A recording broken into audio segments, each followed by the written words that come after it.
Bismillahirrahmanirrahim. Assalamu alaikum 9th class. Hope you all are good. Today our topic is comparison of the characteristics of solution, colloids and suspension. Here we have a solution in which I have added sodium chloride salt in water. If you see, it is clear and transparent, means the solute particles cannot be seen in it with naked eye because the size of particle is so small and it is homogeneously mixed. So it is called a true solution. Second, we have milk in water. It is not a true solution, it is not transparent, but it seems homogeneous कि इसमें आपको white colour जो है वो हर जगह equally नज़र आ रहा है, लेकिन ये होमोजीनियस नहीं है बल्कि ये हेट्रोजीनियस है. इसमें जो पार्टिकल्स हैं वो इक्वली डिस्ट्रीब्यूट नहीं हुए हैं. अगर हम इसको माइक्रोस्कोप के नीचे देखें तो हमें इसके अंदर जो पार्टिकल्स हैं वो स्कैटर्ड फॉर्म में नज़र आएंगे. तो इसका मतलब है कि ये ट्रू सॉल्यूशन नहीं है बल्कि इसको हम कहते हैं false solution and it is colloid. Now third is a mixture of lime, calcium oxide in water. It is heterogeneous mixture because the solute is found in the undissolved form in the water.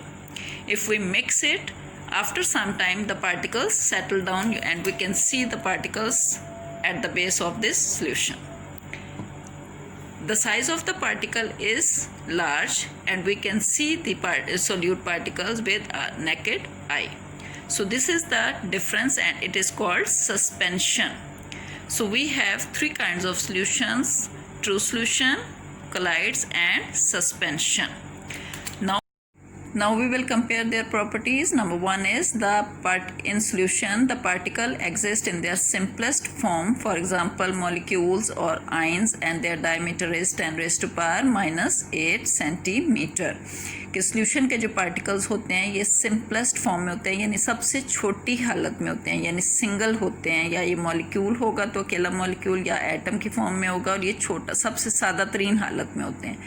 और इनका जो diameter है वो 10 raised to power minus 8 centimetre तक हो सकता है. जबकि कोलाइड्स में देखें तो the particles are large consisting of many atoms, ions और मॉलिक्यूल. ये कॉम्बिनेशन होते हैं मुख्तलिफ एटम्स, आइंस या मॉलिक्यूल के. जबकि सस्पेंशन में the particles are of large size and they are larger than 10 raised to power minus 5 centimetre in diameter. के ये लार्ज साइज में होते हैं और इनका डायमीटर जो है वो 10 raised to power minus 5 centimetre से भी ज़्यादा हो सकता है. सेकेंड प्रॉपर्टी है solution particle dissolve uniformly throughout and form a homogeneous mixture. के अभी हमने जो सॉल्ट सॉल्यूशन की एग्जांपल भी देखी थी तो उसमें जो पार्टिकल्स होते हैं वो यूनिफॉर्मली डिज़ोल्व हो चुके होते हैं और एक होमोजीनियस मिक्सचर बनाते हैं.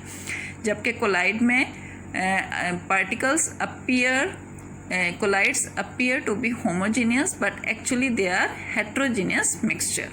कि अभी मैंने बताया था कि जो मिल्क हमने वाटर के अंदर डिज़ोल्व किया था तो वो देखने में तो वो हमें होमोजीनियस लग रहा था, लेकिन असल में वो होमोजीनियस नहीं बल्कि हेट्रोजीनियस है.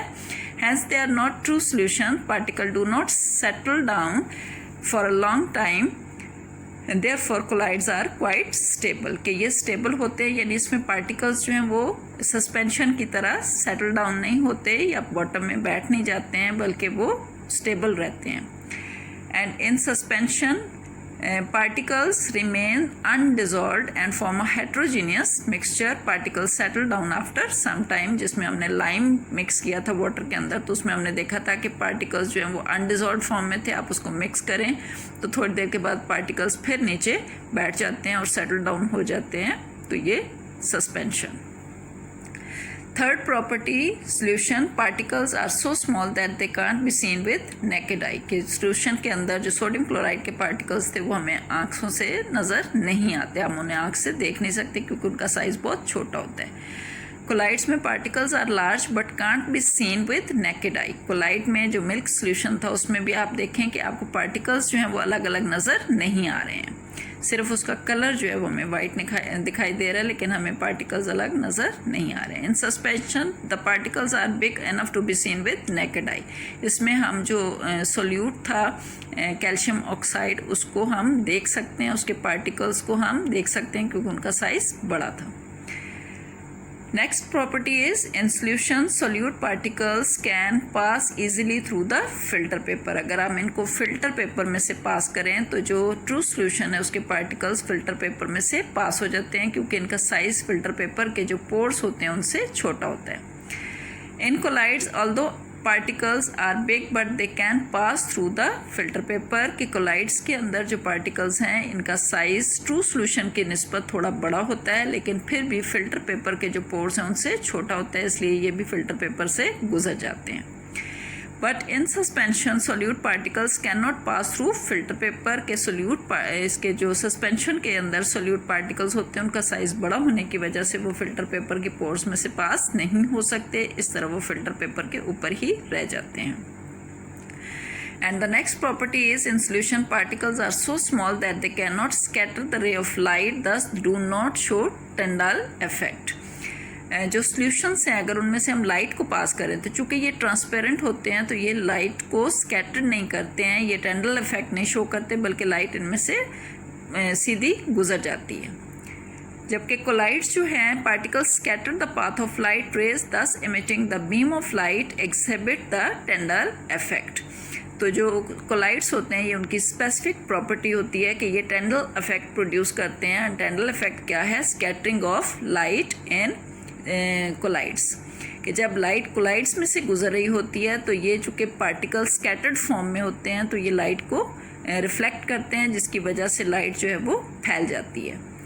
तो इसको टेंडल इफेक्ट कहते हैं. ये उसी तरह से है जैसे सर्दियों में जब घर बिल्कुल दरवाजे खिड़कियां बंद होती हैं और कहीं से छोटे से सुराख से अगर सूरज की रोशनी एंटर हो रही हो तो आप देखें कि वो उस सुराख की जो से लाइट आ रही होती है वो आगे फैल जाती है और उसके अंदर आपको छोटे छोटे पार्टिकल्स भी उड़ते हुए नज़र आते हैं. तो वो एयर के अंदर जो डस्ट पार्टिकल्स होते हैं वो होते हैं और उनकी वजह से चूँकि जब उनके ऊपर लाइट पड़ती है तो वो स्कैटर्ड फॉर्म में होते हैं, वो लाइट को फैला देते हैं. इसी तरह से कोलाइड्स के अंदर भी जो पार्टिकल्स होते वो स्कैटर्ड फॉर्म में होते हैं और लाइट को फैला देते हैं. इसलिए इस प्रोसेस इस इफेक्ट को हम कहते हैं टेंडल इफेक्ट और ये कोलाइड्स की ही प्रॉपर्टी है.